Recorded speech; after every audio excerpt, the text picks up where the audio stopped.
Francesca, welcome back to the podcast. Thank you. It's been a couple of years.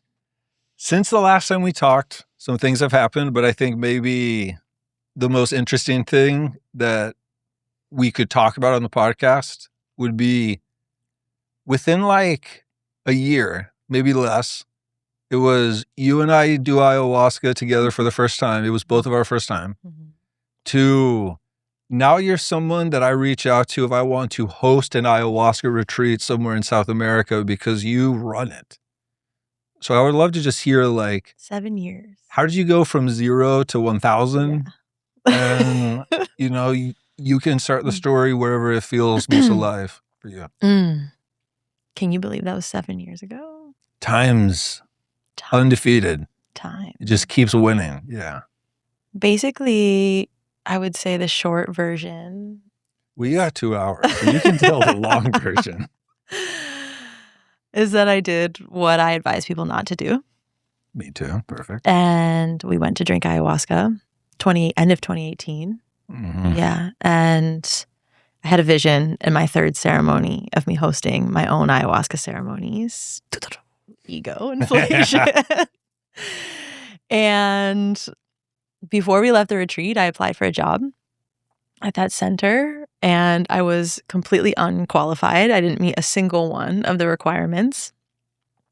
I forcefully manipulated my way to convince them that I could very quickly meet the requirements. Persuasion or forcefully manipulated? I would say both. Okay. Yeah, I was set like a dog on a bone. Yeah. Mm-hmm. And uprooted my whole life, sold all of my things, burned it all to the ground because I didn't want to integrate the lessons.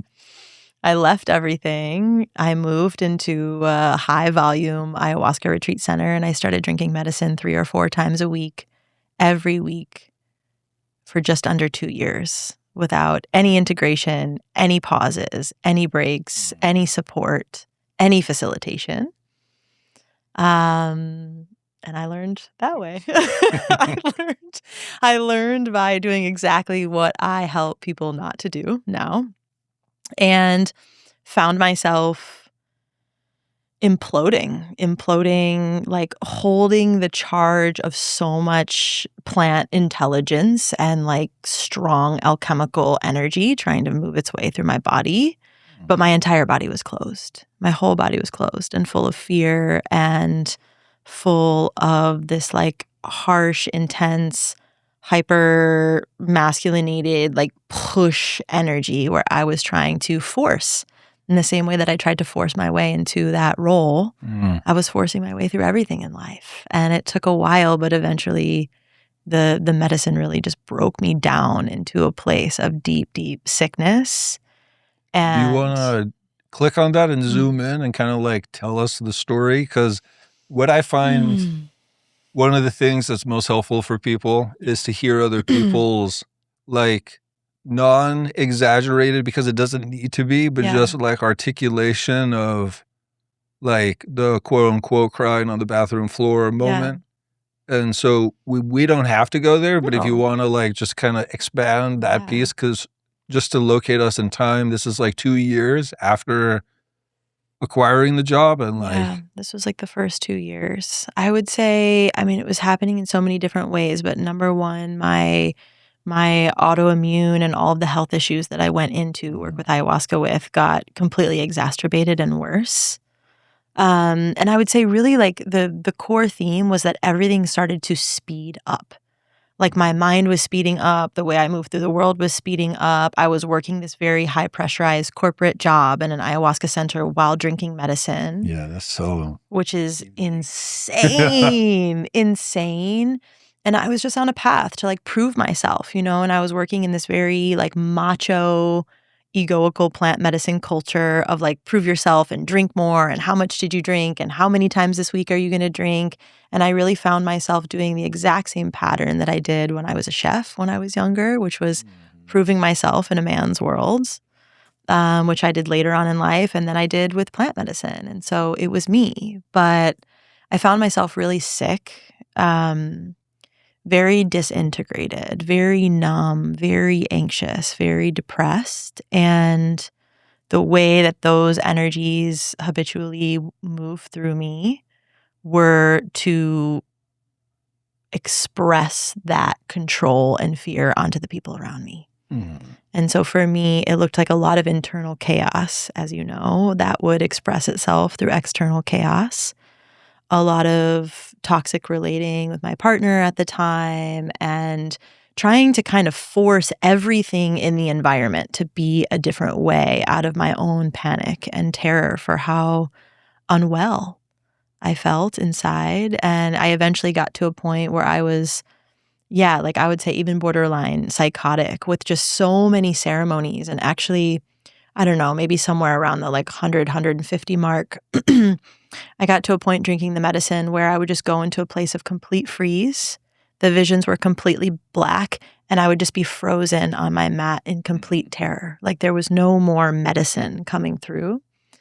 And the culture at the time and those that were kind of leading me at the time and my own ignorance was all about drink more. Like I'm going to drink more and break through this dark layer and there's going to be some gift on the other side. And I really just drove myself into, I was almost hospitalized for adrenal fatigue and I had parasites and I was just so unwell in my physical body. And that went on for I would say about 3 years until I met my teacher who helped me with integration. And I would say the last 3.5, 4 years, I've only drank the medicine, a handful of times per year.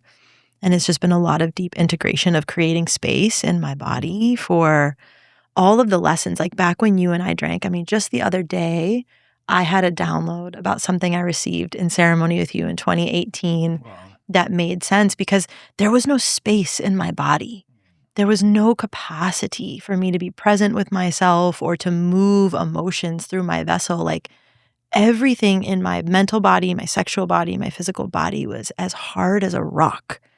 And so you can have these healing moments with ayahuasca, I believe, where it's like a shattering of a vase that creates spaciousness through a massive eruption.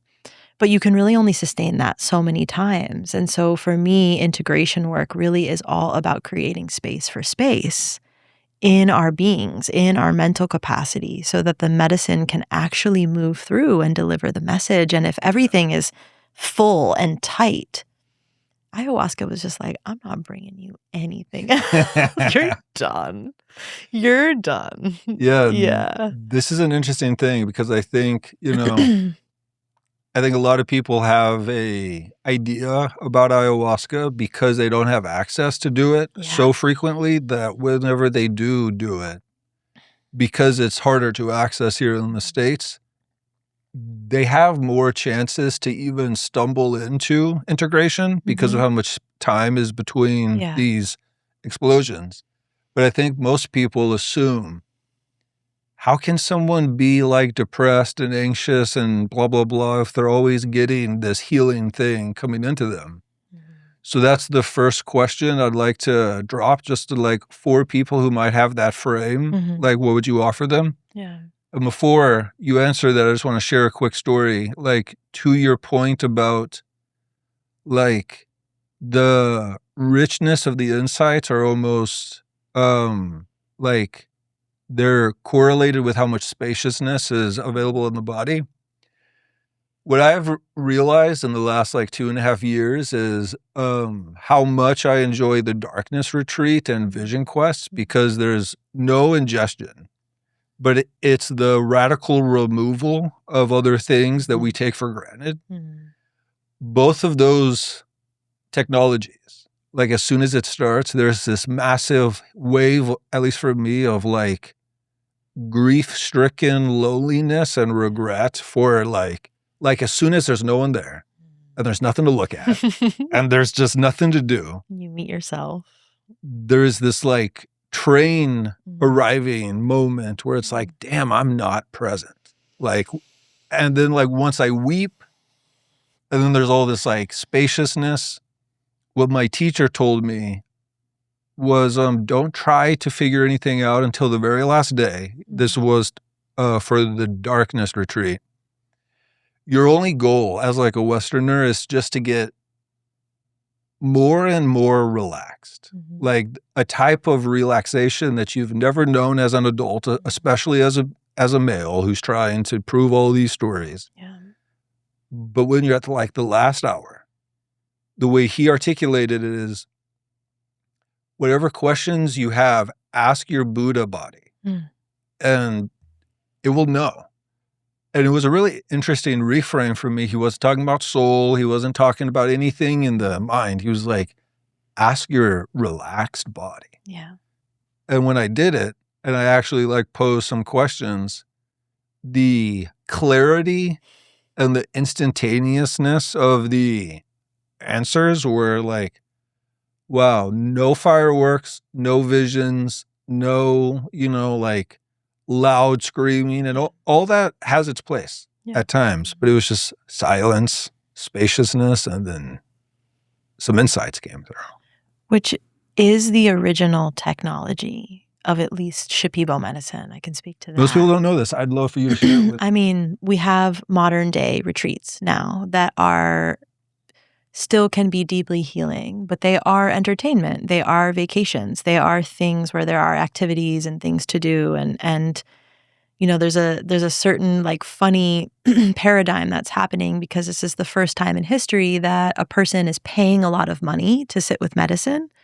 And so in that exchange of paying a lot of money to sit with medicine, there's a pressure on those hosting the medicine to provide an experience, a certain depth or stimulation or excitement of experience. And so we have these modern retreats, but in the jungle for thousands of years, this didn't exist. The technology and way of working with ayahuasca was the oldest technologies we have: fasting, silence, and stillness. And so people are removing all of the foods, removing all of the inputs, removing sex, removing connection. You're in isolation. You're in a little tambo in the middle of the jungle or sleeping on the jungle floor, and you are completely silent and with yourself and maybe some mapacho and maybe a little small bowl of rice or fish with no salt, nothing on it, no oils, every day.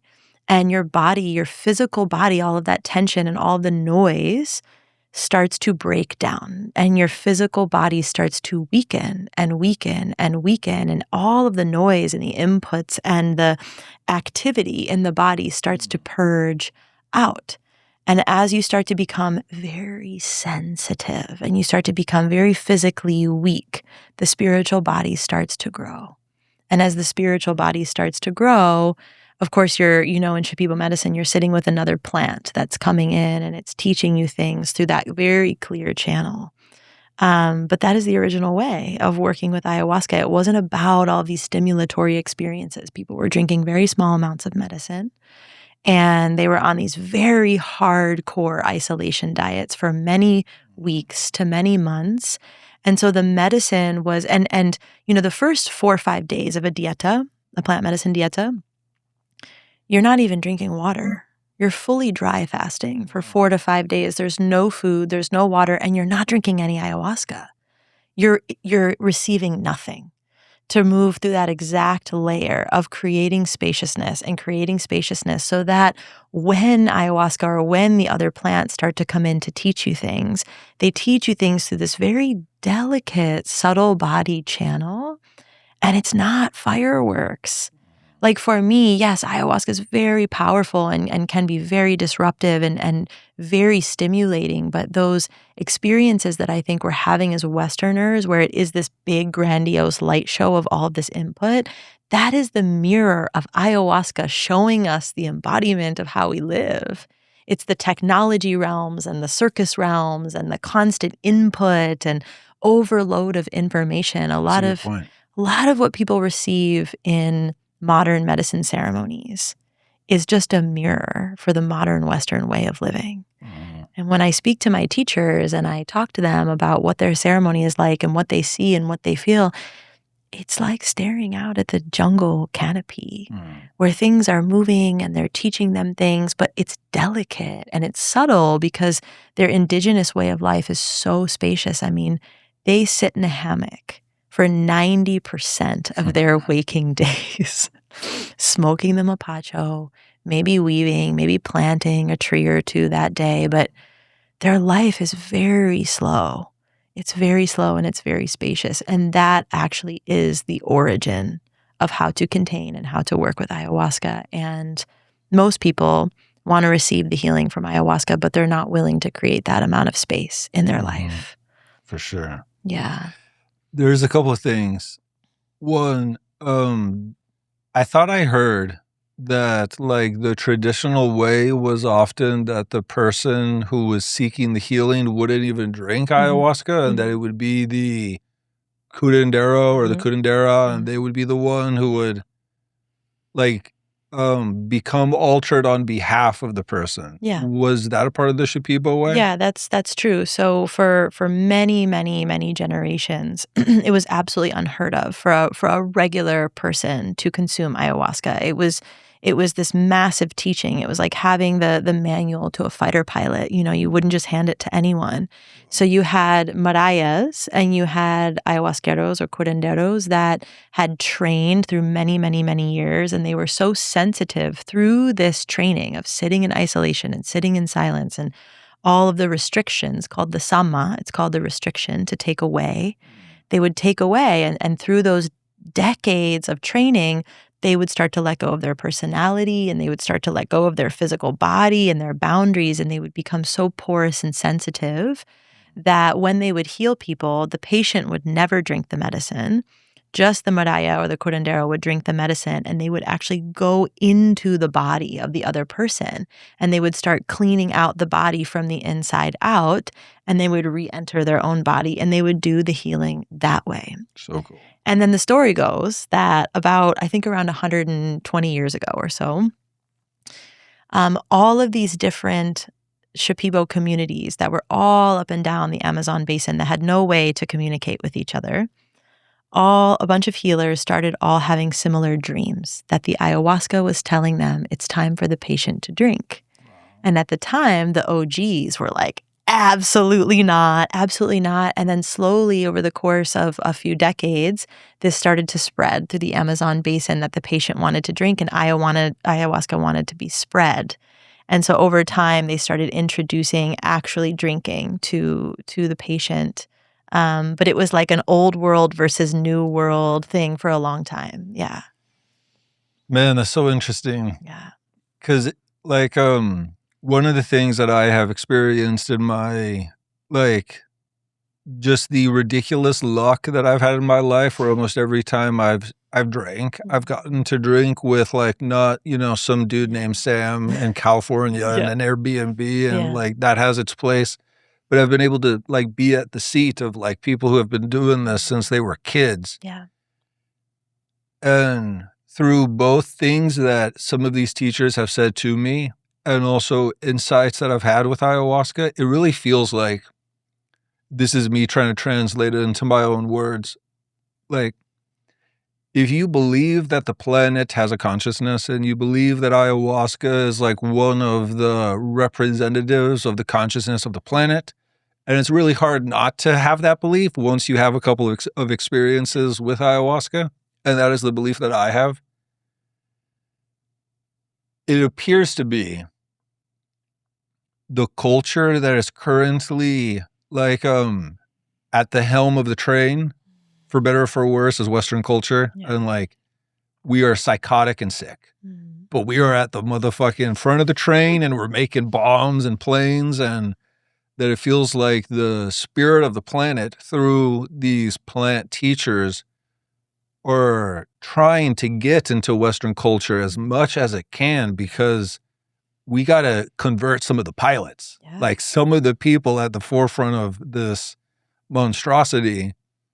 And that this is me projecting my own judgment, because I think it changes depending on each person's unique dharma, but that like one of the critiques that Carl Jung has for Westerners is like, be careful if you run to some other culture to steal the riches from their temples before honoring the, like the cultural treasure that you have that you just don't understand, because the way it was taught to you was, through people who were not good. Which And people, is Western culture in a nutshell.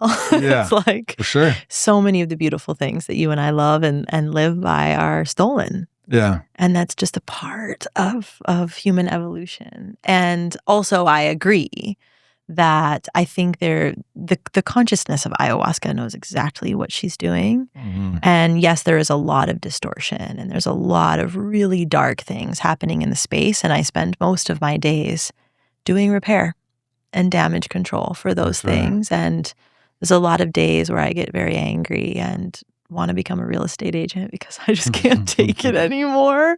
So much psychedelic trauma, but also at the same time, yeah, the medicine would have never spread in the way that it has spread if people didn't start drinking and experiencing the medicine for themselves. And I think there is a lot of intelligence in that because especially for Westerners, to get a Westerner who has lived the life that, we grew up living, they're not going to travel down to Peru and sit in a tambo for 3 weeks in the Amazon with no technology, eating a plain bowl of rice every day and not experience the light show. And so I think there's this really seductive, intelligent, feminine intelligence in ayahuasca that she's like, okay, come to me and I'm going to put on this grand display for you while I'm actually destabilizing these patterns and distortions in your body from the core. And if that is the way that people find the medicine, I think it's still net positive. Yeah, me too. And to close the loop on the thread I was going at is that what I feel is and this has been said to me, is from these teachers, which is you're not, this is them speaking to me, you're not meant to give up what you do in your culture and then come down here and pretend to be me. Yeah. You're supposed to take this back, take this into the core of Mordor and start to spread it in the ways that you know how. And I've never had a elder who was sharing the medicine ever feel like they were being taken advantage of. They were fucking happy that they got some white faces in the room. Please. And they love that you're a scientist. You remember this whole thing about you being the scientist. Teo, even now, is asking. I just told him I was coming on here and he's like, the scientist, and they are so happy and gracious and generous to share this technology with us because we have access. Look at what we're doing right now. Exactly. We have access to the village. They have their little tiny Shipibo world in the middle of nowhere that is so powerful but doesn't have a widespread impact. And so this is I'm not here to tell anyone, what their dharma is or what their path is. But of course, in the last 7 years, I've worked through the parts of myself that's I would love to sing ikaros and I would love to be the maestra and I would love that power. And then I'm like, wait, everything in my life that I would have to give up to do that well with integrity, I have access to community and technology and communication and to be this bridge. And so I don't fully understand why so many Western people want to try to become an indigenous healer. You will never be an indigenous healer. And I believe that we still can have really deep healing capacity, but to instead be a steward for that information and that medicine, to bring it to the village. And this is something that's so common now. People are doing these, so many retreats and so many different healing modalities, and they're gaining this wisdom. Being a shaman really just means taking this expansive wisdom and bringing it through your body and sharing it with other people cleanly. That's what being a healer is. And the whole point of the darkness retreat, of meditating up on the mountain, of going to faraway lands and drinking ayahuasca, is you are receiving these codes to bring them home, to share them with the communities that don't have access. But that's the harder work because, of course, it's easier to just run away and put on the Shipibo outfit and shake your rattle for the rest of your days in the middle of the jungle. But it's the integration of that wisdom into our communities that is actually giving back to the ayahuasca. And I've worked with thousands of people in the last decade, and the people that I see taking the wisdom that they learned through different parts of the retreat and through their ceremonies and going home and building something with it, building a community, building a garden, building a family, building their own center, building whatever it is that they want to build. It doesn't even need to be overtly spiritual. Ayahuasca can feel that reciprocity. And I really notice that she keeps sending more wisdom and more grace and more lessons and more love to those people.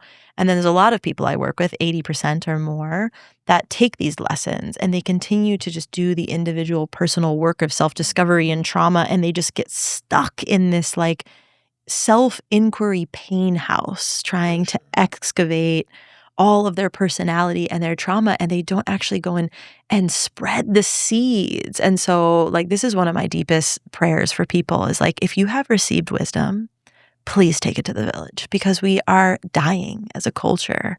We need it. And I think it's one of the most selfish things you can actually do is to not share. Yeah. And it's because fear can be justified as,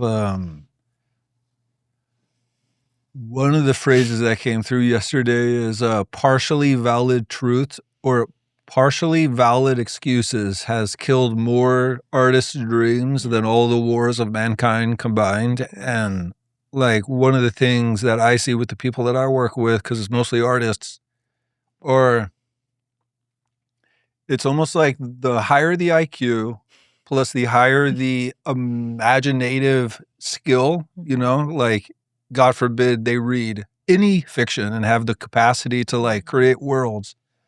It's like you put those two things together and people can make monstrosities of the work to keep them from going up and telling someone they're attracted to them, or from getting in front of a camera and singing a song. And it's like years and years of like self-flagellation. And like one of the things that I think is like personally has been like, it hasn't even been liberating because I never got caught in the trap, because the frame that kind of like brought me to consciousness was the Jungian frame. And like the Jungian frame is, yo, this is not a checkers board. Like your psyche is infinite. You will never excavate the whole thing. You'll never going like, it is a fractal that anywhere you look, if you look there long enough, there's new things you'll find. And so I'm not sure, are you familiar with logotherapy? It was, I'm blanking on this dude's name, which is so unfortunate, but it's the dude Viktor Frankl, who wrote Man's Search for Meaning. When he survived Auschwitz and he in his mind was writing like the book that he knew he would teach, and he would imagine himself like in front of these lecture halls while he was like starving and people around him were dying. This was the book that you had me read before I went to drink ayahuasca. That's incredible. Crushed it. Which in hindsight is just insane. That is hilarious. And I'm sorry. And also partially not. I know. Yeah. Anyways. That's incredible. I didn't know that. Or I forgot. I mean, I had to have known. Demanded. Yeah. That's hilarious. Okay. So you clearly didn't remember the assignment, because the first half of the book is his story of being in Auschwitz. And the other half of the book is a really brief paper where he talks about this new type of psychology that he calls logotherapy. And I remember I first read this when I was in my early 20s, and I was like, oh, this is the way. And a distillation of what he was saying is for the last, like, since the birth of Western psychology, the orientation has been, we look in the past, like for like 80 years. And then he was like, no, like the thing that got me through the Holocaust was to think about a future, to take actions towards the future dream. And then whenever anything clips me, like a trigger, I will look into the past to work with the trigger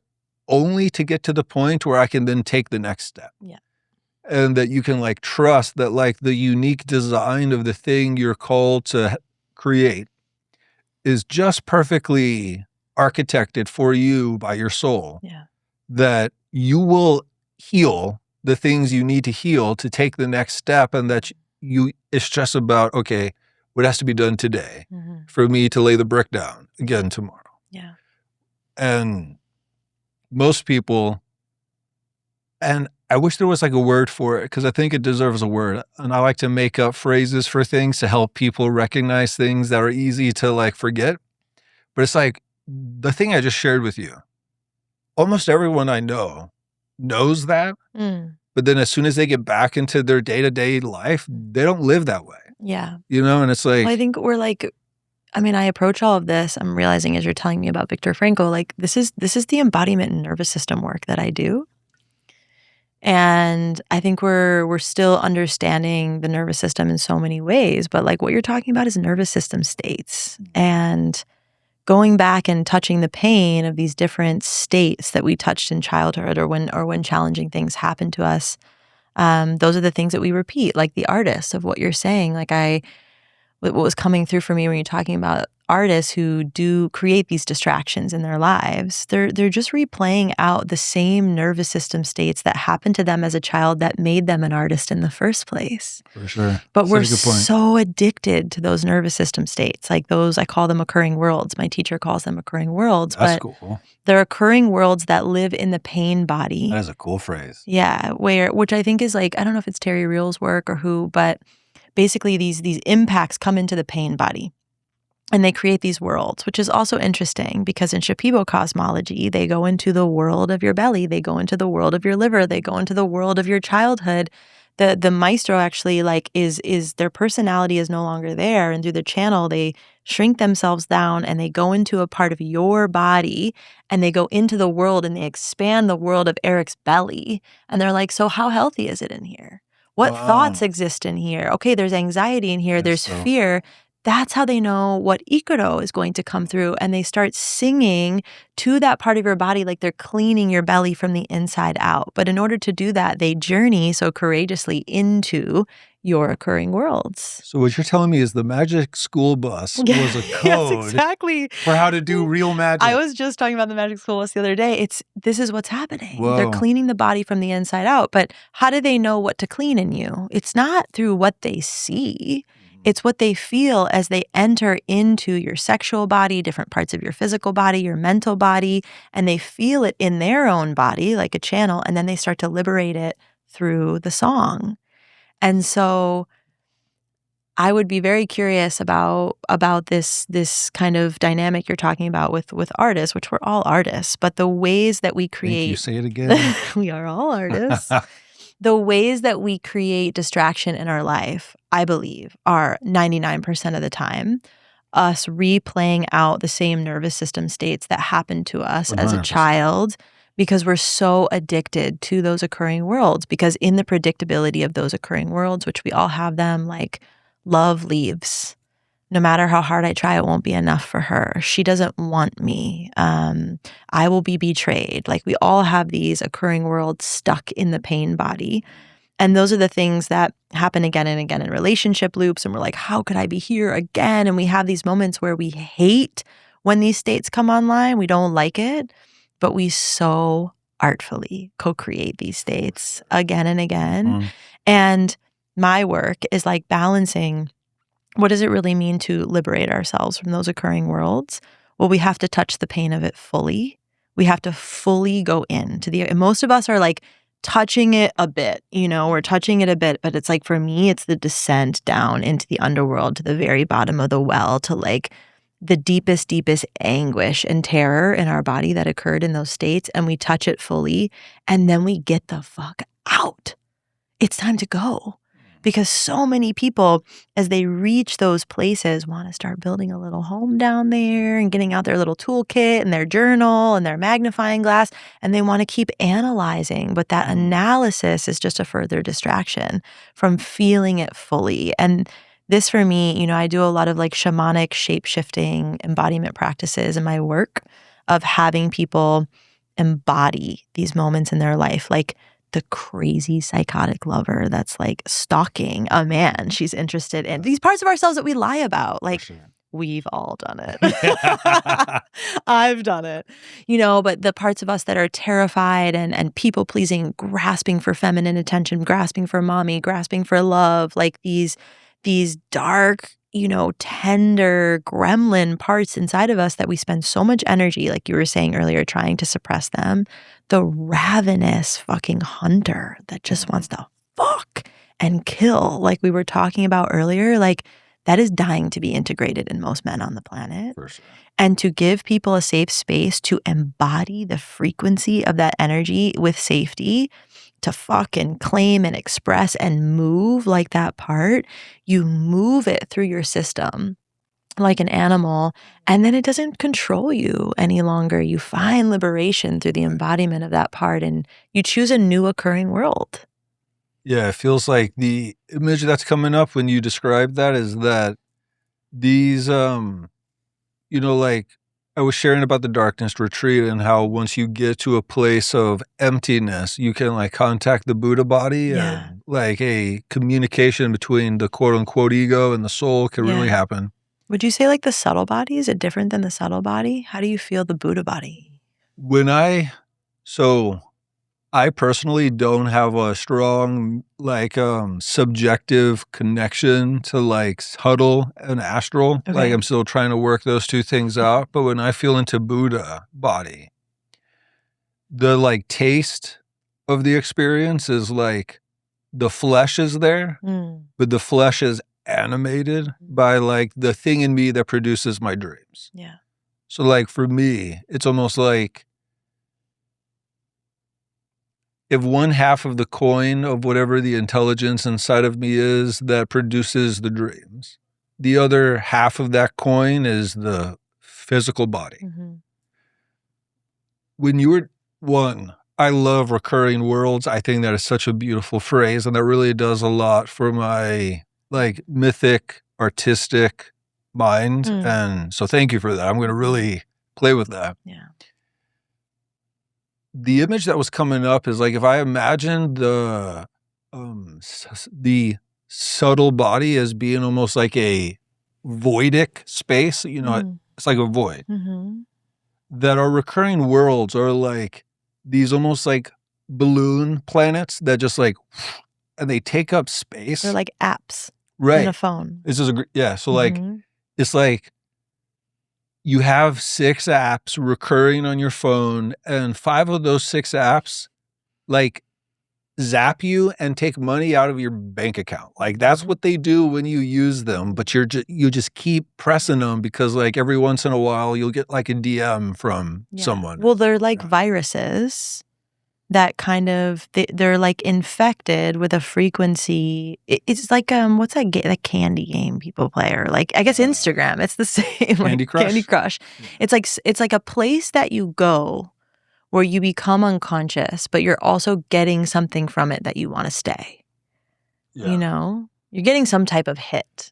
Yeah. Yeah. And the image that came to mind is this almost like there's a certain type of plant where if you activate it, it like it gets big, and then you have to go into it and press down the like stem to get it to like reset. And like to your point of like what most of us do unconsciously is like as soon as the world comes into play and we get absorbed in it, we are exerting so much tension to try to stay in the atmosphere of the planet instead of just like plunging into like, oh, what my somatic intelligence is telling me is I need to cry. And like, this is something I see in my work all of the time, is the average person has such a stilted shame armor around just like having tears come from their eyes. And it's like the amount of work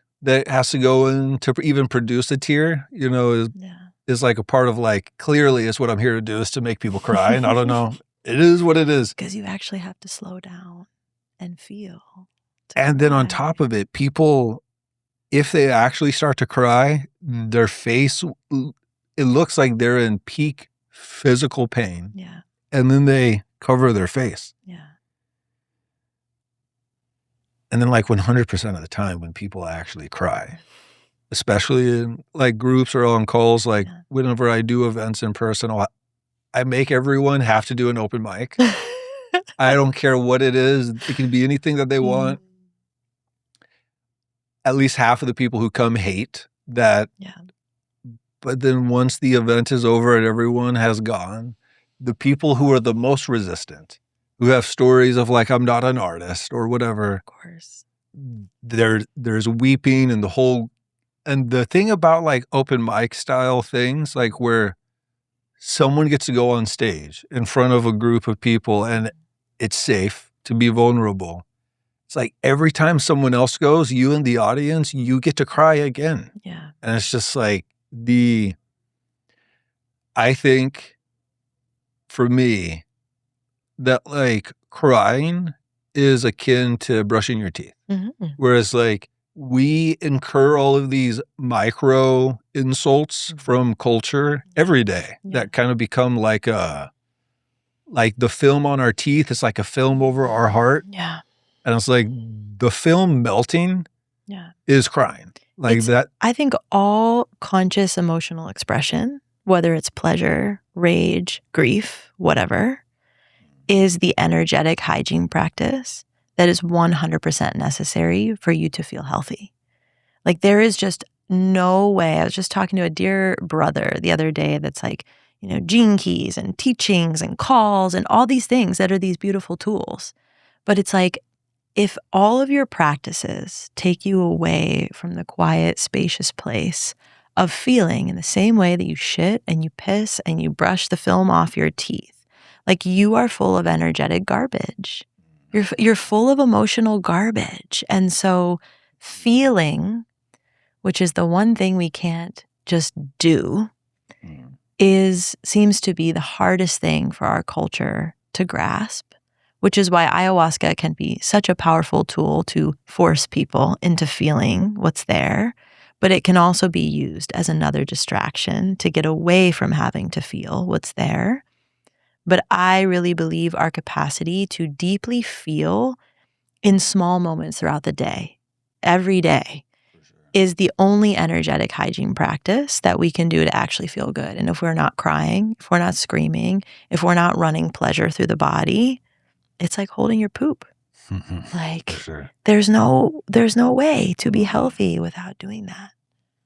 Yeah, when you were talking about that, it helped me connect to like my subjective experience of a well-written article, like for my newsletter, is if it made me cry. And the vast majority of my newsletters, at some point I cry. Mm-hmm. And in hindsight, it's like, oh, I figured out how to like use my artistic expression, which is writing, which a lot of people think of as like a solitary, furrow-browed, like type of, like Hemingway, like stoic. But I actually use it to like bring up things and every tool, writing, sex, ayahuasca, movement. You can use any tool to take you deeper into yourself or to distract you from yourself. Yeah. And that's the thing, is that we're all searching for the magical tool, but it's how we use the tools. So this brings us back to one of the things I wanted to ask you. So you were saying, for like 2 to 3 years, you were in a very like a male-driven, performing type of like mass sharing. Not feeling anything. Yeah. And then you met your teacher. Yes. So it feels like this is like the interpoint to like who, what, how, and Yeah, I would say like I was a classic, high-performing, successful person living in a feminine body in a very toxic, masculine overdrive system of pushing and forcing and running and burnout and controlling and manipulating and all of these things, completely disconnected from life, from the flow of life, from my own aliveness. And I met my teacher, Jane, who I just ran my first retreat with in Spain a few months ago, which is amazing. You did Jane in Spain. I did Jane in Spain. And for the last 4 years consistently, 4.5 years now, I have seen her every week, just maybe a handful of weeks I've missed, but just about every single week, I have spent 90 minutes with her in a somatic therapeutic integration session where all we do is she holds the space for me to feel. And I get to watch all the parts of me that want to tell a story and want to do this and want to do that and want to squirm and want to ask her questions. And her practice, which has been life-changing for me and is now my practice, is bringing the love of the mother and bringing the attention back. Wait, can you stay a little longer with that? Wait, can you stay a little, but what's that? Can you stay a little longer with that? And it's really just the somatic nervous system training of staying with whatever is true in the emergent field. Again and again. And I feel like it's like a bicep curl that I have done for 4.5 years. And I didn't even really start to feel a difference until probably 1.5 years, 2 years in. And I can't even describe with words to people what is possible when you build a really deep, consistent devotional relationship with one tool.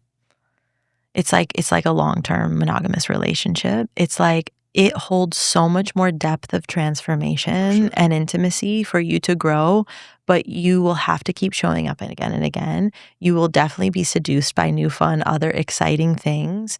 It's like, and this is how I feel with ayahuasca. You know, I haven't really worked with any other plant medicines in this time. I mean, a little bit with wachuma and a few times with mushrooms, and those two medicines really bring me back deeper and deeper to the ayahuasca. And I don't cheat on my wife.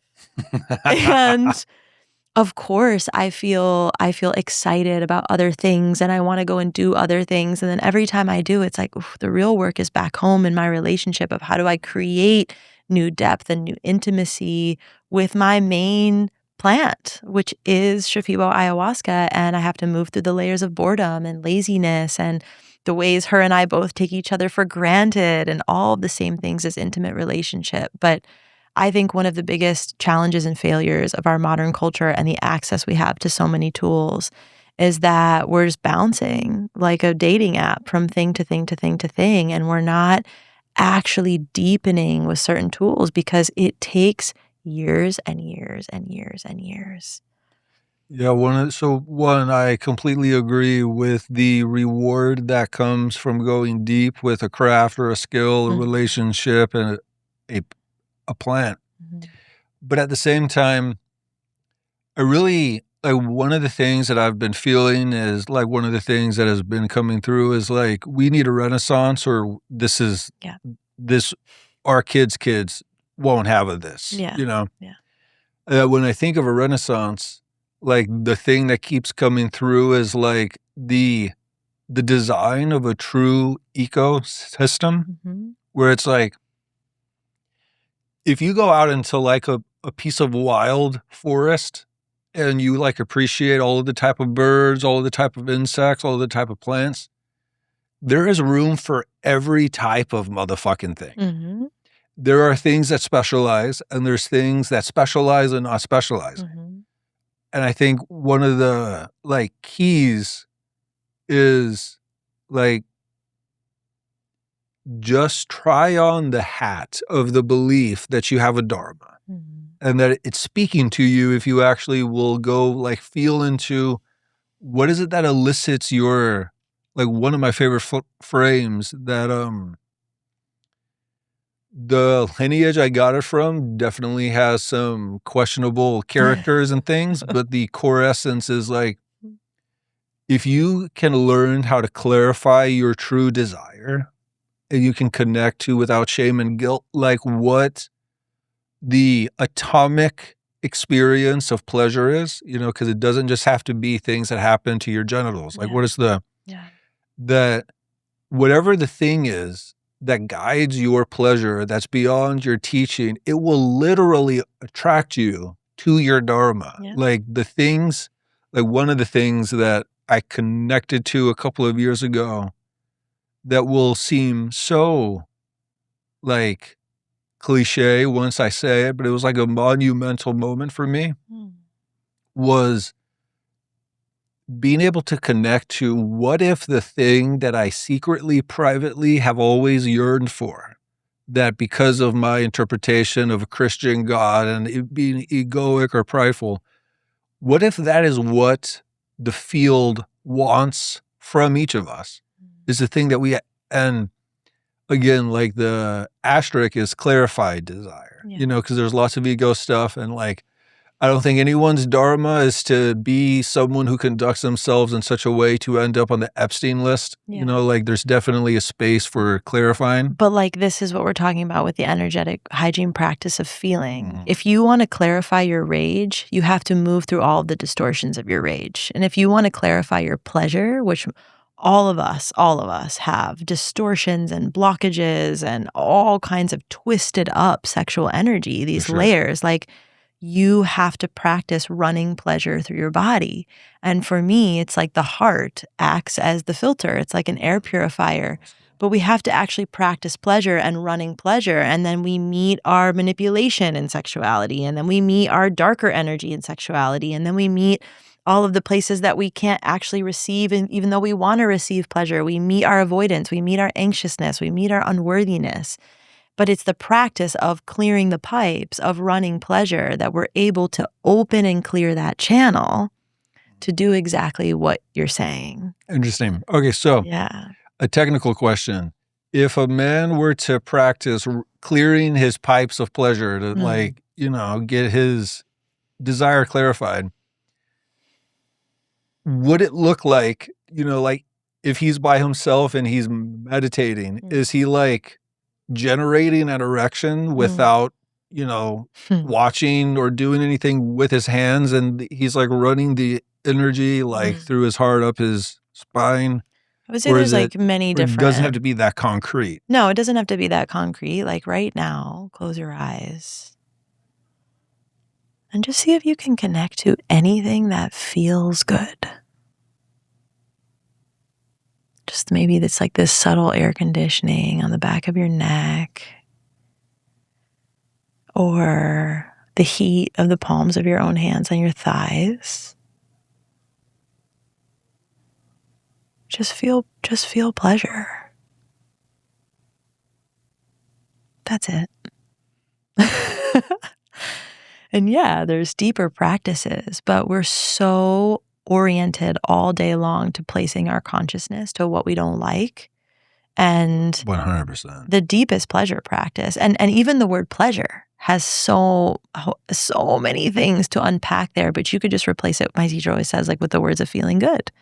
If you just start noticing throughout the day things that feel good, the sip of your water in the back of your throat, or the light coming off of a lit candle, or the sound of something, we're sending energy down pleasure channels more and more and more. It's like lifting the bicep of pleasure. And then, of course, you can have a pleasure practice where I would guide a man or a woman to have a more conscious pleasure practice. And that could look like some genital, stimulation, but it can also just look like touching yourself in a way that you are receiving pleasure through your body. It could look like touching any part of your body, and it could be sexual, it could be non-sexual, and you could get into much deeper sexual practices with circulating a lot of energy and internal orgasm and like really stretching your body with pleasure. But it can start very simply, but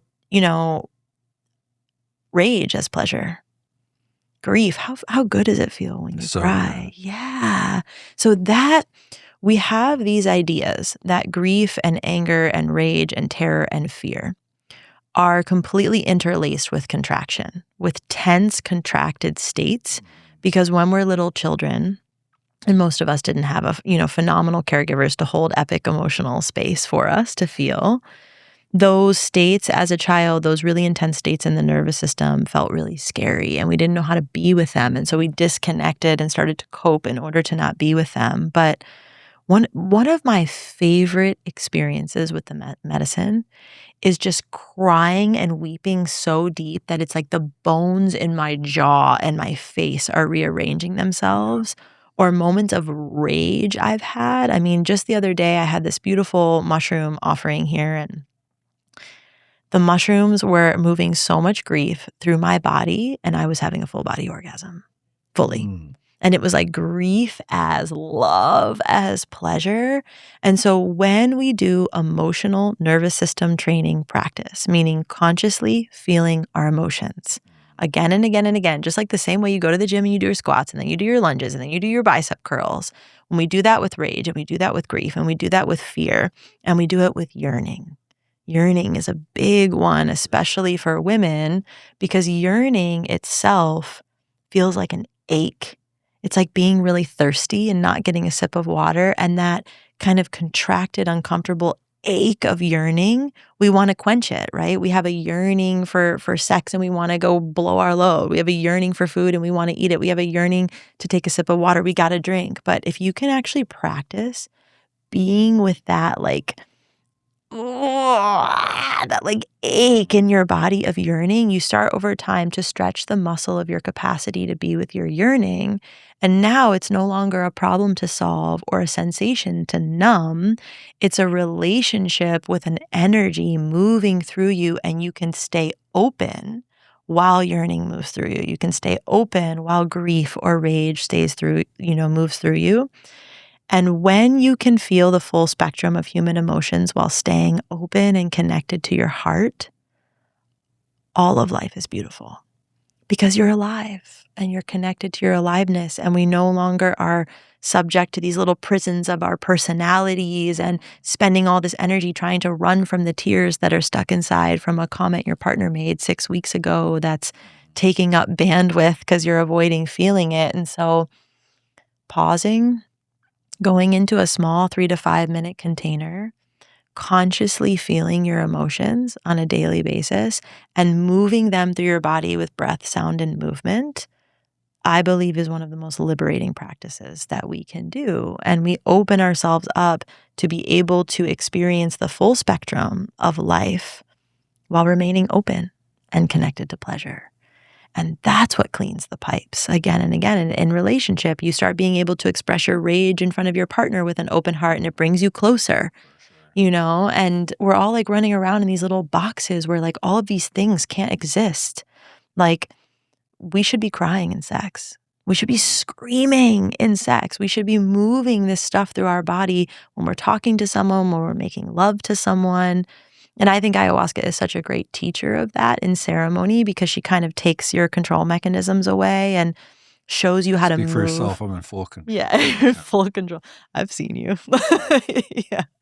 But, we all have different magnitudes of expression and how expressive they are. But I really think that this is the practice that so many people are missing, and it's not a particularly fun practice in the beginning. Just like hitting the gym the first 100 times is not very fun. But then when you start to feel your strength building and you're like, wow, I just moved through that grief and it was it felt good. You start to feel good with all of these different human experiences. Yeah. So one of the things that comes to mind, and I think this continues the analogy with starting to work out. Can you share what your journey has been with as soon as you started to taste the aliveness and the goodness that came from this practice? So this is the start of the question. What I'm curious is, can you tell us the story of how do you relate to the average person on a spectrum of I'm going to actively try to induce these states in them because I can tell that it will help them, to totally hands off? And just to kind of give some context to the question, when I first started, I remember the first time I read a book about diet, it had never even entered my consciousness that food mattered. I remember. Before I met you though, because I got addicted to painkillers when I was a senior in high school. I gained 40 pounds of fat, and I was wearing 2 t-shirts. I would wear a t-shirt over a t-shirt to hide myself going to school. And my first year of college, I somehow stumbled on this book, and I can still remember the cover. It was red, and it had an empty medication bottle and then a piece of broccoli stuck into the bottle. I can't remember what the book was called, but one of the chapters in the book is it really talked about sugar. And it talks about like, here's what we know about what sugar does. Yeah. And for an entire year in high school, my breakfast was 3 chocolate chip cookies and school produced milk. And I would fall asleep every day in like 3rd period. But I started to make changes. Yeah. And the consciousness change was like, I have been on reptar mode for my entire life. And now it feels like the weight has started to come off. And so I became a proselytizer. And it's like, whenever I would talk to my family, it would be like, oh my God, oh my God. And then over the course of like 6 months, some people in my family reflected back to me like, hey, we can't talk to you anymore. Because every time we talk to you, I feel like you're just reflecting how we're not doing it right. And that broke my heart because I thought I was trying to like share the gold. Yeah. But over, like having been in this space for like 15 years, the way I relate like to my family is, and this is kind of an interesting question. This is why I'm trying to give some context because there's some not so obvious layers here. Yeah. So where I'm currently at is like, I'm not going to, they know where the door is and they know I'm waiting at the door. Mm-hmm. They've told me in multiple ways they're not interested, but every year, just be like, that's where I came through and now I'll do whatever you want to do in this room while I'm here. I try my best consciously to not play any games, to try to like improve the chances of them being open to the practices. But I probably can't help it. I probably have layers of my subconscious where it's like, you know what, I'm going to say this comment instead of this comment to bring it over here. So with that frame, because I know like this practice, you can't walk anywhere and see people and not be like, you need this, you need this, you need this, like. Well, you can. Yeah. Okay. Because I would say, and I'm actively working on this all the time, that's all my own resistance to grief. Every time I think I know what somebody needs, it's so I can shape them into something so that I don't have to feel the loss of connection or watching my father age or watching my mother become ill or watching a friend hurt themselves through a pattern of behavior. Like it's my own resistance to the practice of grieving and feeling my loss or feeling lonely or feeling disconnected or feeling the shame in their body that I'm feeling in mine that would make me be like, you need this. And that's what most coaching is, people telling other people what they need. Especially ads. Yeah, yeah. So I want to push back just a little bit. So like just to be clear, I agree with you. And it's like, I've learned my lessons in my early 20s of being like, you're going to want this and I'll tell you exactly how to do it. So just, Yeah. But what I still struggle with, like maybe once a year, I'll like contemplate this for an afternoon and really just like kind of like journal and just see what comes up. But it's like, okay, if you have been like a surgeon for 50 years and you're a world expert and you can see that someone is on the precipice of a heart attack tomorrow, are you morally culpable for not intervening? But you're talking about whether or not to intervene, and I'm talking about how we intervene.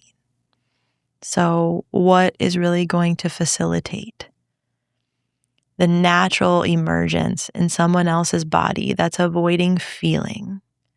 What is going to, with the highest possible chance, help them to feel that feeling what is going on inside of them is safe and accessible?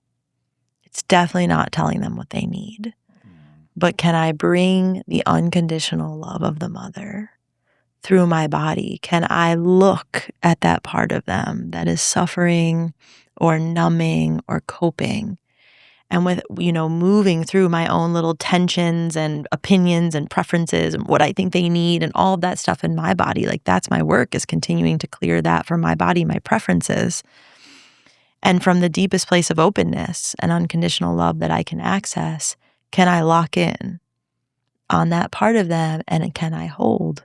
Can I hold the frequency of mother? Can I hold the frequency of love? Can I hold the frequency of safety long enough that they start to actually go in and descend into themselves? And so for like a client or someone that's actively seeking help, this would be a part of the conversation of like, they need to be a yes to going into their own descent. Sure. But even when someone pays, like my highest paying package and shows up in all the ways, like the first 45 minutes of my 75-minute sessions is me just like bobbing and weaving through the jabbing of like all the stories they want to tell and the different ways they want to distract me. And just like my teacher, I'm bringing them back to like, but can we stay with that?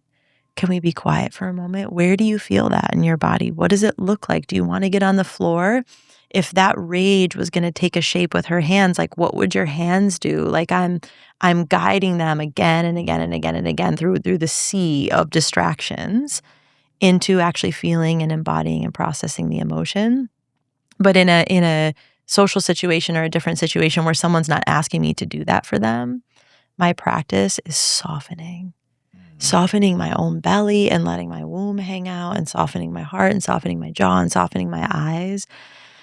And just finding the safety within myself, and can I transmit that? And that has been the most powerful practice, whether it's the grocery store clerk or a family member that is not a yes to the work. The more I can really deeply embody relaxation and openness and non-judgment and unconditional love in my body and my own capacity to stay. Because if I'm avoiding my own grief, any grief I feel in you, I'm going to tell a joke, I'm going to go over here, I'm going to deflect, right? And so like my own personal practice of feeling grief and fear and rage and terror and pleasure and self-loathing and anguish on a daily basis is 100% crucial, because everywhere that I'm avoiding myself, I'm going to want to avoid that part in you. For sure. And that's what I see in so many plant medicine facilitators. It's like people that work with plants and psychedelics for a really long time, they've stopped feeling, and they're like stuck in these like cosmic AI realms of stimulation and visions and symbols and like all of these things, which is great. But like their body's not open and spacious. They're not like, how many plant medicine facilitators do you see that have like a really healthy looking body?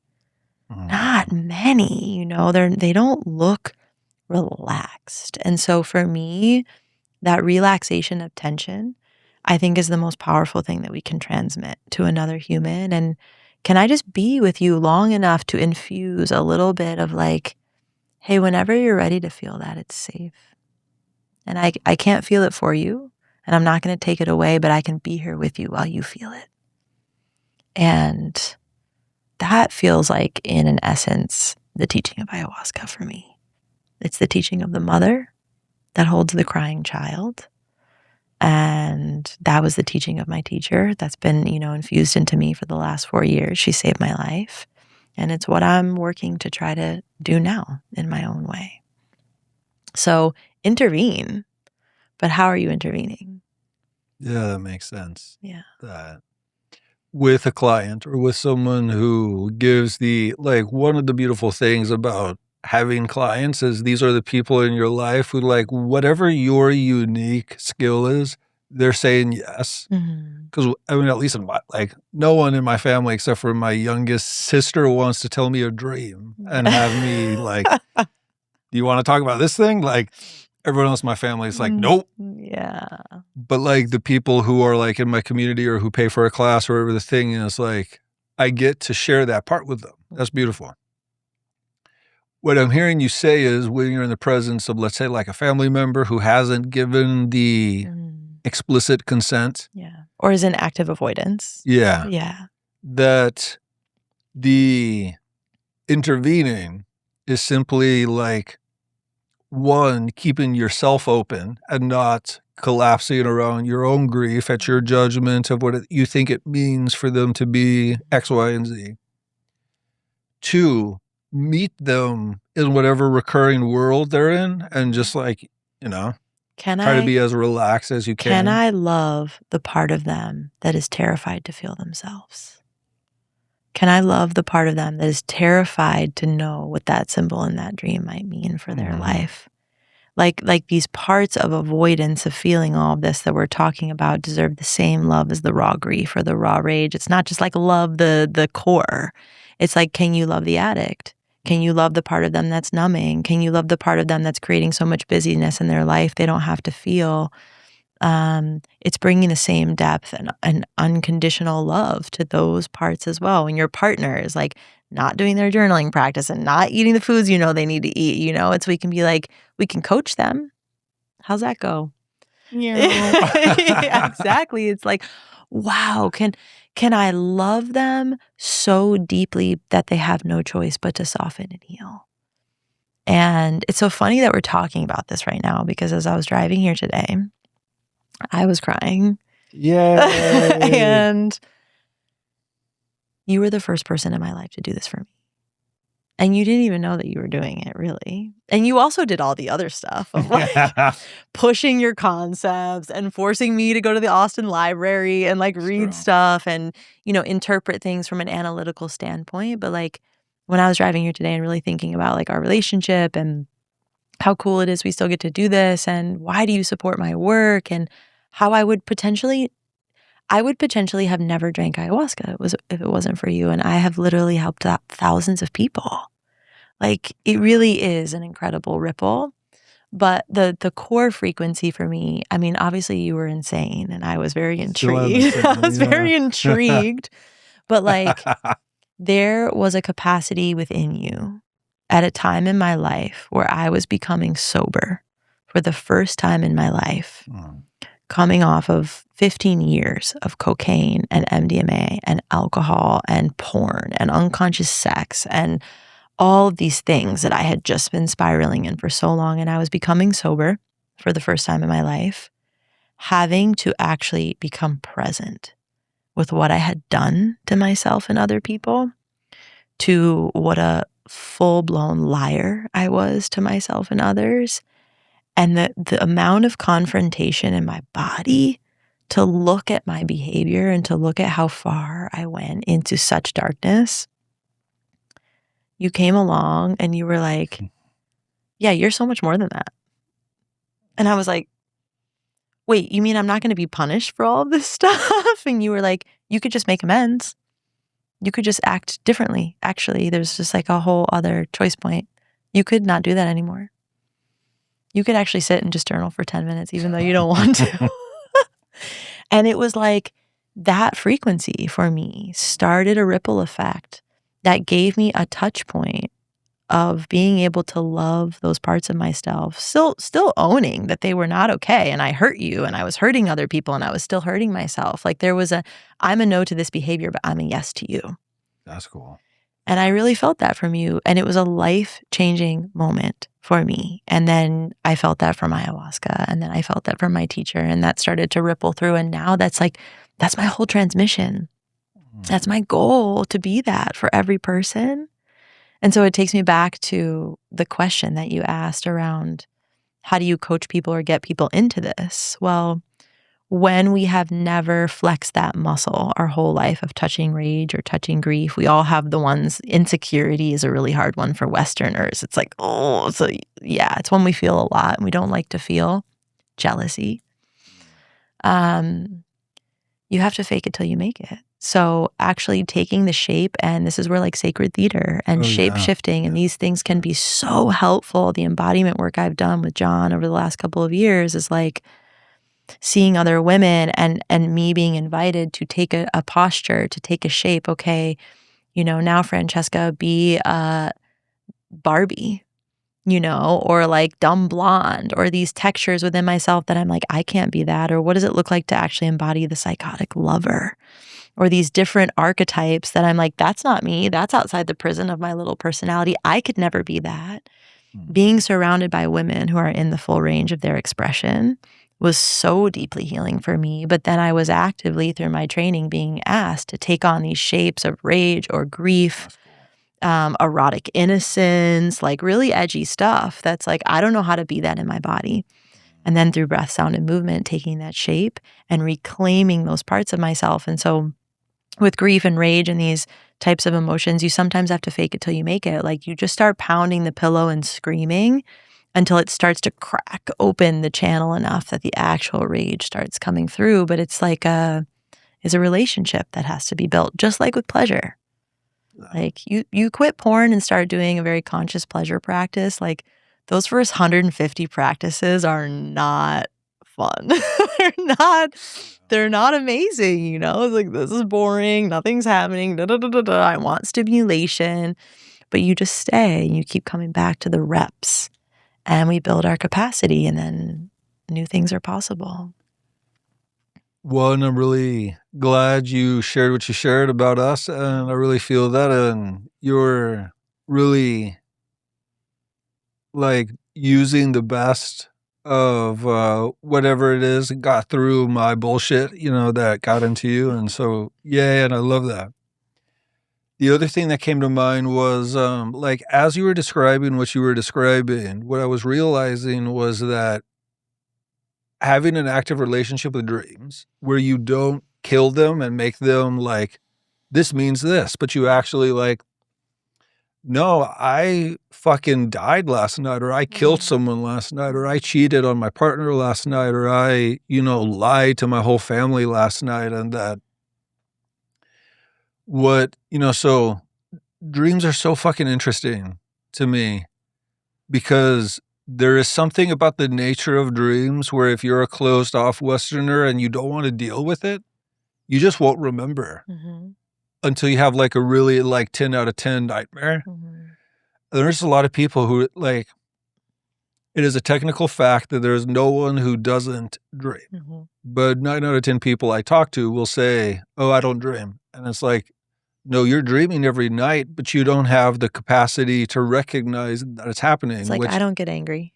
Right. I was talking to this person the other day, or I wasn't really talking to them. They commented on a post, so that's how you know it's the lowest quality possible engagement you can have. But, you know, like the people who say, like, I don't have an ego. It's like, okay, that is a signal to me to not talk to you and just to take a wide berth. But to get back to the dreams, if you cultivate the intention to remember your dreams, one of the first gifts it gives you, even if you don't know how to interpret anything, is that you get to feel emotions that are outside of your prison of your personality because, like, every time I have a class where I start to teach dream work, there's at least one person who like sheepishly will raise their hand and they're like, I'm sorry, but this is super gross. And then they'll share a dream where they like pee. And I'm like, you have no idea the type of shit that like anyone who starts to have a relationship with their dreams, like dreams are not only not PC, they are absolute, like there is nothing off limits, like in the realm of symbols. And that like one of the key features of the dream life, this is coming from a Jungian standpoint, but I think it's right, is that so some type of emotion will pulse through us in our waking life, and the constriction of our armor won't allow that pulse to come through. And then it's like our dreamer is like, we have to feel this pulse. And so it'll give you some type of we have to brush our teeth scenario where it's like, oh, that rage you felt at like your coworker saying something during a meeting and you didn't speak anything. Well, here's a dream where, you know, your partner leaves you for your best friend and then you are just screaming and like the veins are popping out of your neck. And then you wake up and you're like, wow, I feel better. And so it feels like to the core of the practice that you're sharing, there's like, not only are there other bridges there, one being dreams, but like both of these things seem to be like a confession of like, not only is this good for you, you have the instincts to be masterful at this, you know, because it's just part of being an animal. And one of the things you teased me with was that there is like a cosmology of Shipibo dream architecture that I've never heard of. And so like now that we're talking about dreams, what are you talking about? Well, Yeah, in the same way, dreams and what we were just talking about, expressive embodiment practice are both energetic hygiene practices. One is while waking and one is while sleeping. Mhm. But I would say like the most powerful practice would be to connect with your dreams and understand the feeling that's trying to move through your body in your dreams. And then right when you wake up in the morning, go into a practice for 5 minutes of full level 10 expressing that feeling on the floor of your bedroom.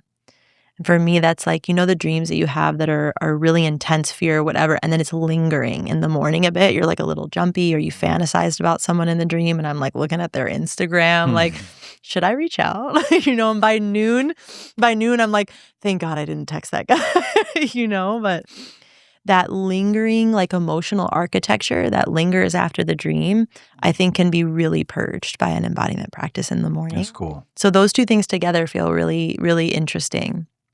And what I love, there's so many different routes we could go with dreams. And it's so interesting that we're talking about our relationship because we met in a dream course, and my whole myth of my childhood was chronic nightmares for 25 years. This is for the last couple of years is the first time in my life that I don't have these nightmares. And there's just so much there. But what we were talking about with Shipibo Dream World, and there's a lot there that I still don't know, but there's so many people that are trying to become a healer, trying to sing ikaros, these songs that the Shipibo healers sing in ceremonies that want to heal people through their ego or their waking consciousness. And my maestros just find it hilarious because people will say, like, what was that ikaro that you sang to me last night? Like, how did it go? Or what did you see when you sang to me? And they're like, I don't fucking know. Like, I wasn't there. And so in the Shipibo cosmology, which I just think is so beautiful, when they go into the sama, into the plant dietas and the restriction, after a certain period of time of very little food and no stimulation and no social contact and no salt and no sugar and no spicy and no caffeine and no sex, you're sitting in this tambo in the middle of the jungle, listening to the bugs, having to meet all the layers of yourself, feeling all the stuff that you've been distracting yourself from. You start to ingest a tea of a plant, a master plant, not ayahuasca, not a psychedelic plant necessarily, but it could be basil, it could be lavender, it could be rose, it could be chiricsanango, it could be a big strong tree, it could be a little flowering bush or flower like bobinsana. Each plant in the Shipibo cosmology has its own intelligence, and I love the Shipibo cosmology because in other cultures like Palero and Mestizo, they're all about like the big strong trees and like these, certain plants that have these like really big canopies and big roots. And Shipibos love those trees, but like they'll also diet like these tiny little flowers or like the little thorns that come off the stem of an herb. And so for them, there's no hierarchy. You have the different types of plants that help heal different things in the body. And so you drink a tea, and the only thing that you're basically consuming for days is the tea of this plant, the plant that you're dieting. And then slowly, as your body gets more and more sensitive and you get more and more bored and your physical body gets more and more weak, you get more and more dehydrated, you go to sleep. You get sleepy because you haven't had salt in 2-3 weeks and you start to get like headachy and sleepy. So it's 2 or 3 weeks. Yeah. Or, could be, Teo's done 6-month diets before, they might be in diet for a full year. But like if a Westerner was to go on diet, it would be about 2 to 3 weeks. Although now there's like 4-day dietas and all this stuff, but it doesn't work because it's the descent down into deeper consciousness, and it's the descent down into the frequency of nature. And as a Westerner, as someone who consumes social media and news and inputs and foods and all of these things that we consume, it's going to take longer for us to go through that purging process to be able to meet the plants.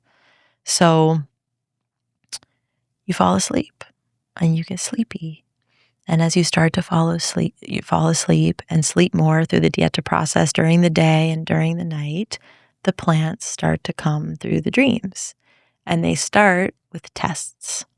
So a lot of people will say they had a dream about ayahuasca. That's how I found ayahuasca through you, was through that dream I had that I remember it like it was yesterday. But ayahuasca will often first call through your dreams before you've ever even met her. And then when you find yourself on a plant diet or even in a retreat, the symbols and the energies and the emotions start coming through the dreams. And when you're in a dieta, you will start to be tested through sexual activity or grilled cheese sandwiches or fasting. I'll eat bread or something in a dream. Yeah. Wow. It's a test because ayahuasca is working with energy.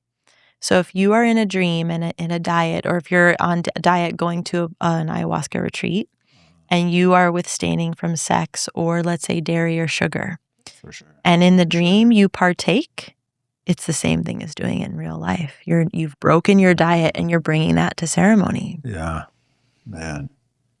You broke your diet. I don't think I've ever not broken my diet. So my teachers teach that when this happens in the dream, they believe you have full control. And as those energies come in and they start to test you, you just very simply say, nope, I'm dieting. No, thank you. I'm dieting. And so you pass through usually some type of sexual test, usually some type of food, sugar craving test. Sometimes other plant medicines will come in and test, like because the ayahuasca really wants you to commune with her. And so other plant medicines might come in and be like, no, like wachumar, no, this other thing. And so you'll move through that. Have you ever had a plant medicine come in and try to take you away from ayahuasca? And if so, in what form? Like, how did it show up in a dream? Just one example. Because it's cool to me. Yeah. There's many times still dreaming. And I mean, for me, it's like everything is a dream now, but everything is a ceremony. But like dreaming and not dreaming. And she said I was insane. There's like many moments where mushrooms or MDMA come through for me. Like, look how much more money you would make if you didn't have to work with indigenous healers. You would keep it all for yourself. You could serve me on your own. Do they come in a form, or is it like a voice? You know, it's like a communication. Yeah. Or it's my own dreaming. It's my fantastical thinking of like. And so like when you wake up, there's just like a intuitive gnosis that was like a mushroom energy. Yeah. Or like I'm MDMA. just fully communicating with them, or I'm like dreaming, like let's say I'm having trouble with my business, or the retreats aren't full, or things are hard, or like there was a problem in the Amazon and there was a flood and my healers can't get to the retreat. Like, when I'm being tested to my devotion to Shipibo Ayahuasca, I will have dreams where I'm like running a big ceremony on my own, and I'm like in Austin, Texas, and it's comfortable and I didn't have to go anywhere, and I get to like be the teacher. Austin catching shots. Yeah, and it's like, oh, I could just serve a different medicine that's easier. And I'll have this communication with something, and then I have to really come back, or it's a choice. It's a test. It's a choice. So I have that a lot, and just recently sat with mushrooms for the first time in 3 years. And I very intentionally spoke to the mushrooms around being a more accessible point of helping me decompose some of the things I'm working with ayahuasca to take me deeper into the ayahuasca. And that's exactly what they did. They were like little decomposers that were breaking down the complex lessons of ayahuasca into more bite-sized pieces. And they were like, hey, do you understand it now? Like, we made it smaller. Do you get it? They were like being these little co-pilots. So yeah, that will happen. But basically in the Dieta, you'll pass the sexual test, you'll pass a food test, you'll pass any other tests of things that are kind of lingering in your consciousness. And then when and if you pass those tests, they say that while you're sleeping, the ikaro will come. So the ikaro, the song, is not something you learn. People are like, sing the ikaro. The maestros are like, we don't know the ikaros. They literally come through the dream space. Wow. And the plant that you're dieting comes in and it gives you this song. It gives you the melody and it gives you the song, and it tells you, if you sing this song in this type of way with this frequency, you can heal this disease and this ailment and this condition. And it comes in like a plant teacher. Yeah. So in that way, it's like the dream space is where you're processing your own material. But once you get to a certain energetic hygiene of cleaning out your own material, you have more spaciousness in the body for the healing plant consciousness to come in and to gift you with responsibilities that you can then go and share with the village. What are the current set of responsibilities you have been gifted that you are tasked to share with the village? AKA, what's your URL and how can people find you? I mean, everything we've already talked about.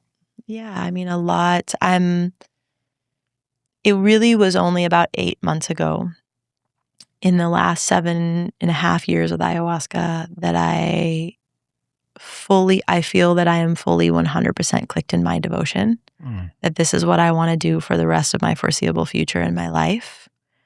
And I'm not... and this is hosting Shipibo Ayahuasca retreats I've been doing. So how do you describe the type of containers that you have that are the more emotional stuff? My work outside of plant medicine, you mean? I would say that I'm bridging the two worlds of Shipibo plant medicine and being a steward for my teachers to keep their ancestral traditions alive and to share that with the West. And then I'm using the work I do in the nervous system, embodiment, polarity, dynamic practice space to help Westerners take the lessons and the charge from ayahuasca and to move it through their body in a way that is actually sustainable for their life so that they don't have to keep returning and drinking more ayahuasca because ayahuasca is running out and it's highly endangered. And people are drinking a lot of medicine and not extracting the teachings into something that can really land in their life. And so one of my biggest responsibilities from ayahuasca is how can you steward and help people get the most out of the least amount of medicine. Wow. And so if you are doing an active grief or rage or even pleasure practice every day for 3 to 6 months before you come and drink ayahuasca and you clear all that material out of your body, number one, what I see with my clients that do that, they barely purge. The purging is like a quarter or less of what it was because they're doing their cleaning work. And then also, what is your energetic hygiene practices going home? Because no matter how beautiful of a retreat or a ceremony that you have, we're coming back to the Western modern world. We're coming back to social media. And what are you going to do on a daily, weekly, monthly, quarterly, annually basis to keep yourself clean of the inputs? And that's where most people fail. They want to come back to another retreat and come back to another retreat. And you can do that. You can keep drinking plant medicines, but eventually, if you want to feel good, you need your sovereignty and your discipline and your practice. And so instead of trying to become an indigenous healer, I feel like I'm at this kind of precipice of blending these two worlds together in a way where I can carry the teaching of ayahuasca through practices that people can sustainably do daily. Sure. Yeah. Is there anything else that ayahuasca has tasked you to bring to the village? Yeah, I'm very clear on my journey to motherhood, and I'm very clear around all the silly ways that I used to show up as a plant medicine facilitator that was telling people what they needed and thinking about what they needed and knowing the tool that was right for them, and all of these ways that I was showing up that were continuing to come from my own preferences and contractions. And everything she teaches me now is about relaxation and openness in my body so that more divine love can flow through me and I can continue to infuse that in the world, and how ultimately that is the deepest practice for my daughter. And I have this like funny moment all the time where I can really see one of the biggest lessons of the last 7 years is that rushing is basically the opposite of healing. Bars. Like I've been a rusher my whole life. I was a cocaine addict for a decade. I was a chef. Like, like it's like shit. Healing is slow and alignment is slow. And I believe Dharma is slow. And all of these things are like this slow ripening maturation process. And so consistent. I had just turned 34 the other day, and I've been in my own grief process the last couple of years of like, oh, I still haven't had the baby. Like, am I running out of time? My own fears and time stories. And every time I think I'm ready to have my child, but she's not here yet. I have this vision where I'm like really late to get somewhere important, and my daughter's like learning to tie her shoes for the first time, and she like needs to do it herself, but we're like gonna miss the flight or whatever it is. That's cool. And she's looking up at me like, are you gonna rush me? And then I watch the part of me that's like, I can just do it for you, or like, come on, you know how to do it. And when I feel that rush that still lives in my body, I'm like, I'm not ready for you. And so I feel that it's coming, but like there's deeper work to do. And I would say the third thing is that I'm so deeply in love with the reciprocity and stewardship of these cultures that have gifted all of us so much. And, you know, I served a mushroom ceremony in Austin this week, and I get the allure of convenience and sitting with these plants close to home and being able to be a part of circles that are more affordable, and you don't have to take so many days off work and all of these things. But like, when you strip the pilgrimage and the initiation from these rites of passage, you just simply do not get as much out of them. And the modern spiritual community is taking these practices out of the hands of indigenous people that have held and protected these traditions for millennia. And I'm just such an advocate to be here to tell people that sitting with plant medicine doesn't need to be convenient. It shouldn't be convenient. It shouldn't be easy. And when you really go and you give your money and your energy and your time and your trust to the people that have been holding this shit down for thousands of years, not only is your experience more powerful and there's more efficacy and more safety, but you are giving your money, your life force energy back to the jungle to continue to stay alive. Because the more Westerners that try to extract these traditions and make their own modern things out of it, like every time you take that away from an indigenous person, they now have less to offer. And this is the only thing they have. They don't have electricity. Most of them still don't wear shoes. They have this technology and they know it through and through.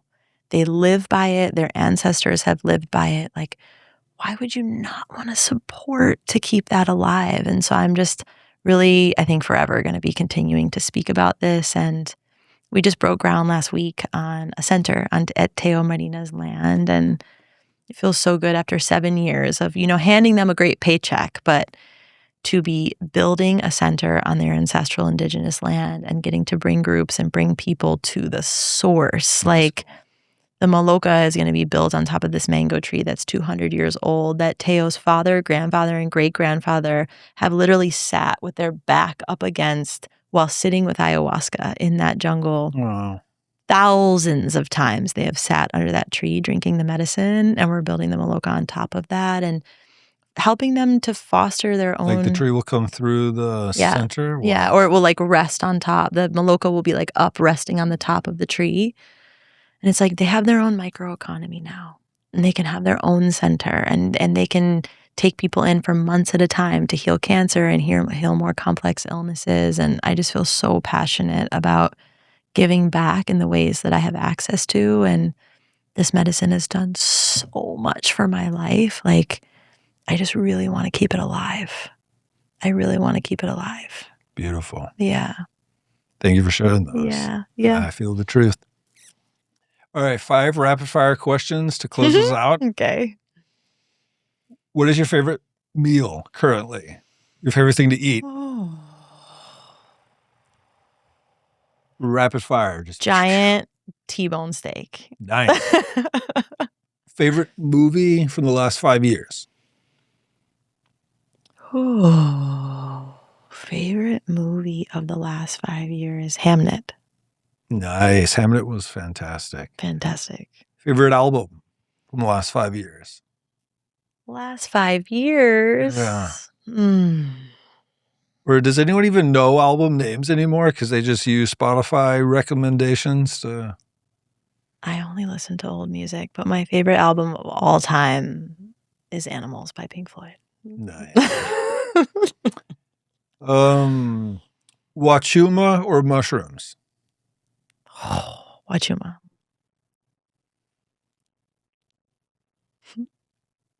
Potential baby names? Just one. because it sounded like you have visions of having a daughter. Mm-hmm. So what's a potential name? Aya. Nice. Beautiful. Full circle. For people who have really resonated with you, where can people find you? Where do you want to point people who are like, wow, more please? Yeah. I think if anyone is interested in just learning about safe, powerful, indigenous-led plant medicine ceremonies, I love to talk to people about them finding the right place. I keep my retreats very small. I don't do many of them, so I can't cater to everyone, but Anam Cara Retreats is the name of our center. And so anamcarahealingretreats.com, they can find us. And whether you're interested in sitting with us, or if you're like wanting to go to the Amazon, or you're wanting to do a Dieta and you need advice on where to go, I really love helping people find the right place. And then outside of that, I do non-medicine retreats with women. I do a lot of embodiment work with men, women, and couples, polarity work. And so that's all on my personal page, which you can link. And if anyone is like wanting to heal but has already done plant medicine experiences and they feel like it didn't go right, or they can't make sense of it, or it's feeling tangled in their body, my deepest passion is helping people comb through those and really extract the lessons and bring regulation back to the system. So I do a lot of integration work as well. And we host private ceremonies as well with ayahuasca and mushrooms, which is why I'm here in Austin. And so if anybody feels that, they can reach out to me. And if anyone wants to donate to an ancestral Dieta center being built with Teo Marina on their land in Pucallpa in the Amazon, and be a part of that project, we're like more than halfway through our goal, and it's a beautiful way to give back. And share the link. Yeah, you can be a part of the first group that gets to go down there and be a part of the center. So, yeah. Thank you so much for coming back on. And I hope you. there's a third and a fourth and a fifth. Thank you so much for being here. Thanks, Eric. Yeah.